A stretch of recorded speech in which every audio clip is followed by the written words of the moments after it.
Rob Ish and welcome to Climate Change News. I'm afraid to report that worldwide the situation has become quite dire. For our first story tonight, we head over to the Amazon, where our reporter Tim Burr tells us what's happening down there. Thank you, Cara. I'm here live from the Amazon rainforest, where over the last 30 to 40 years, 20% of the rainforest has been destroyed for agriculture. Here I have members of the rainforest with me. How is this affecting you? Well, Tim, this is not good. We are being cut down at a rate of 20 football pitches a minute. We are the Earth's lungs. We produce 20% of the world's oxygen supply and reduce the level of carbon dioxide. Thank you. Polly, how is the destruction of the Amazon affecting you? My home is being ruined, but not only my homes of plants, birds and animals. There you have it. It said in 100 years there will be no rainforest left. The burning question is, what do you think of that? Back to you in the studio. That is a stark image to leave us with, Tim. For our second story tonight, we head over to Jackie Frost, who's been finding out how it's been affecting the polar bears and the polar ice caps. Thank you, Cara.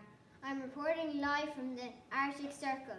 Because of the increase in greenhouse gases, the Earth is getting warmer, causing many problems, especially here in the Arctic. How is this climate change affecting you? The Earth's temperature is increasing, and because of this we are melting. If all the ice melts, the sea level will increase by 1.5 metres, and by the end of the century we will lose coastal cities and towns. There will be increased flooding and islands, nations will completely disappear. That's awful. Tell us your story, Mr. Bear. How is this climate change affecting you? I need the polar ice sheet to stop melting. I need the ice to travel over and find food. Each year I have less and less time to find food. Because of this, there are less and less cubs surviving. That's terrible to hear. Well, there you have it. Soon there'll be no ice caps or polar bears left in the Arctic. Now that's the awful effects of climate change, people. Now we're going straight to Billy Ocean, where things are heating up. Here I am live at the edge of the Atlantic Ocean with the sea and cold. Can you tell us how climate change is affecting you? Well, Bill, because of climate change, the temperature of the ocean is gradually getting warmer. Because of this, animals and plants in the ocean will have to adapt. Most of them can't and they will die. No, to you, Paul. Me, ReelLIFE mean go algae work in harmony. The algae provides food for both of us. However, with sea temperatures rising, the algae cannot produce food and will die. Due to this, the coral will lose its colour and bleach. Over half of the coral in the world has been damaged in some way over the past 30 years. There you have it. Plants, animals and coral reefs dying. Not a very colourful picture I'm painting. Back to you in the studio. Thank you, Billy. Another appalling effect of climate change. We are now going to go live to the Atlantic Ocean, where Petra Olam has another horrifying story for us. Yes, thank you, Cara. I am here reporting live from North Atlantic Garbage Patch, one of 5 oceans garbage patches in the world. But the biggest, of course, is the Great Pacific Garbage Patch. I am here with plastic herself, a turtle and a fish.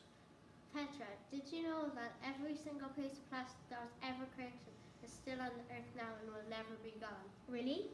Yes, and by 2050 there will be more plastic in the oceans than fish. And plastic is being ingested by animals all over the planet. Many animals have been found dead with large amounts of plastic in their bodies, unable to distinguish between it and food. That's awful. So many of my family has died by eating plastic straws or pieces of plastic. Fish in all the oceans are ingesting microscopic plastic that eventually makes their way into the human body when they consume fish. Cara and Rob, the message is clear. Time's up for plastic, and back to you in the studio. Thank you, Petra.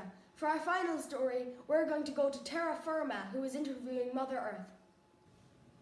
I am here now with the mother of us all, Mother Earth.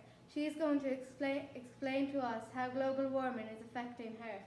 Well, I've been here for billions of years, but in the last 60 years, humans have been the biggest cause of global warming.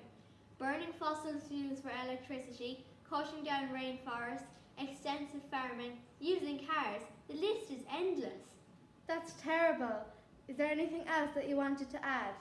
Well, humans have been talking about finding a second planet to live on. This is absolute madness. They need to take care of the planet they're on at the moment. Now, there is no planet B. There you have it from Mother Earth herself. Back to you in the studio. There you have it, some terrible stories on climate change news tonight. And finally, we go over to our weatherman, Sonny Blizzard, who tells us the future forecast. Well, the weather is somewhat unpredictable and outlook is grim. Climate change is going to cause much more unpredictable weather and it's going to affect many more things like plants, animals, and even our water and food supply. However, there is some good news. We humans are the cause of it, and we can make the changes to set it right. What changes will you make?